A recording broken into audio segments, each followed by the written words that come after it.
Hello, class. Wanted to spend a little bit more time this week on a couple topics that I think are extremely relevant in the business world. And the first is related to strategic management, and to me, the most important element of management in general is that planning piece. The more that you're able to utilize your planning skills, your foresight, the better prepared your business is going to be as far as the operations. So, an example that really comes to mind for me ties back to when I was managing restaurants, and the planning related to staffing is huge in really any service related business.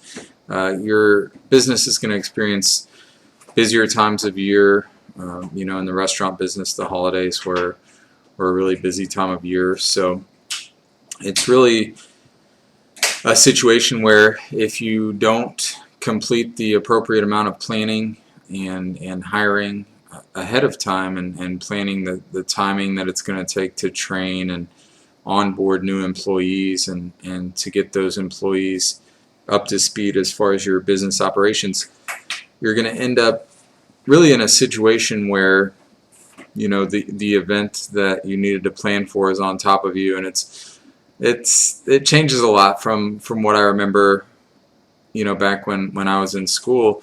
A lot of times in school, maybe if you don't plan well for a test, you can still pull it off by having a late night cram session kind of at the 11th hour, or you can crank out a project at the last minute by really pouring a lot of time into it.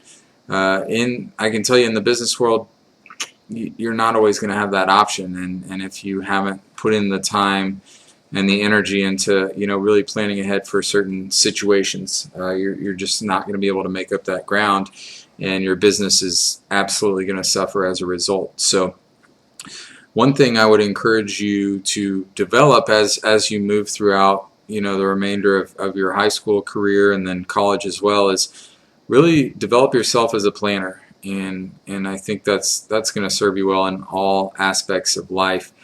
The other area of business that I think is extremely important and oftentimes overly complicated really is focused on in chapter 6 this week, and that is a business's organizational structure. So I think a lot of times businesses can get in their own way, as it were, with overly complex organizational structures. You've got almost too many managers that are micromanaging employees at every level across the organization, and it just becomes massively inefficient. I think the key component for any organizational structure to truly be optimal and be successful is open lines of communication. I really think some of the more successful organizational structures that I've been a part of and the ones I've tried to encourage as a manager, they almost take on more of a circular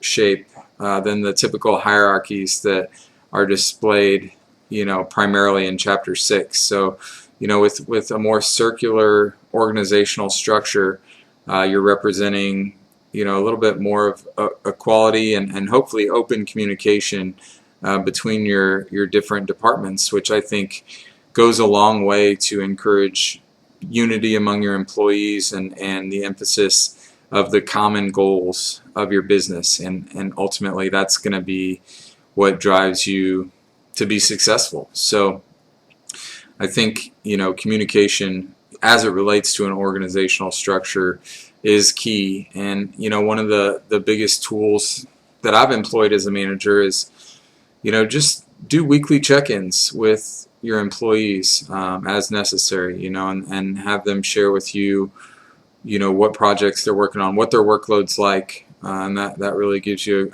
kind of a great insight into where your team maybe has more capacity to take on additional work, and you might need to delegate some things on a more regular basis. It's also going to give you an idea of maybe where your team is a little bit overwhelmed and what their morale's like. So I think the weekly check-in is an extremely important tool.